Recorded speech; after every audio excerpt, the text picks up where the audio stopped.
Jesu Kristu inkosi. Jesu Kristu inkosi. Ngibingelela lonke egameni likaJesu Kristu inkosi. Sondeza emlonyeni phakamisizwe. Igama lami nguThema Sibonga nowadlamini ngihlala eMkhaideni. Ngithanda ukubonga kakhulu uNkulunkulu kunyaka nomusa uphela wesizini impilo yami. Ngibonga uNkulunkulu usangcine umama nosisi nabashana. Ngiyamthanda kakhulu uNkulunkulu bazalwane. Isizile kakhulu impilo yethu ekhaya sihlala la eMkhaideni. Sesivile sihlala kadala.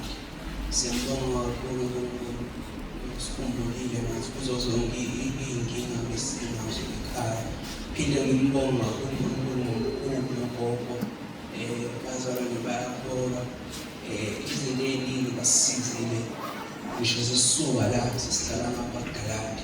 Ngibonise ukubonga kakhulu uNkulunkulu bazalwane.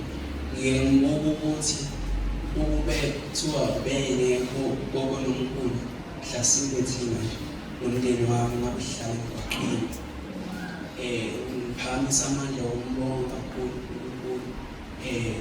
Bayakholwa sengathi ngahamba ey'nyathelweni zabo ukuze ngikule ngoba e-ejini yami abafana abangangami bayapheka bayaphuza.